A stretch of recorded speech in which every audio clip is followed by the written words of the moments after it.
இந்த சூரியனை நோக்கி கையை தூக்கி தூக்கி ஏதோ செய்கிறார். இதை பார்த்த இப்ராஹிம் நபிக்கு ஆச்சரியமும் அதிர்ச்சியும் கூடி நிற்கிறது. உடனே இப்ராஹிம் நபி அந்த வயது பெரிய முதியவரிடத்திலே சொன்னார்கள், இறைவனின் பெயரை சொல்லி சாப்பிடுவதாக இருந்தால் சாப்பிடுங்கள், சூரியனுக்கோ சந்திரனுக்கோ இங்கே படையல் செய்வதற்கெல்லாம் வேலை கிடையாது என்று சொன்னார்கள். உடனே கொடுத்த தண்ணீரை வாங்கி கொண்டார்கள், கொடுத்த உணவை பறித்து கொண்டார்கள். உடனே ஏக இறைவன் அல்லாஹ் இப்ராஹிம் அலைஹிஸ்ஸலாம் இடத்திலே பேசினான். இப்ராஹிமே, என்ன நியாயம் இது?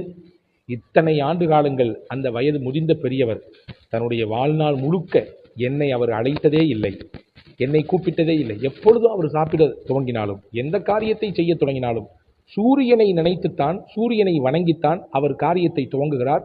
அவர் சாப்பிடுகிறார், குடிக்கிறார், இன்ன பிற காரியங்கள் செய்கிறார்.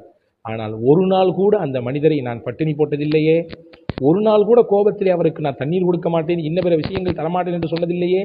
உனக்கு முன்னால் இந்த காட்சியை கண்டவுடன்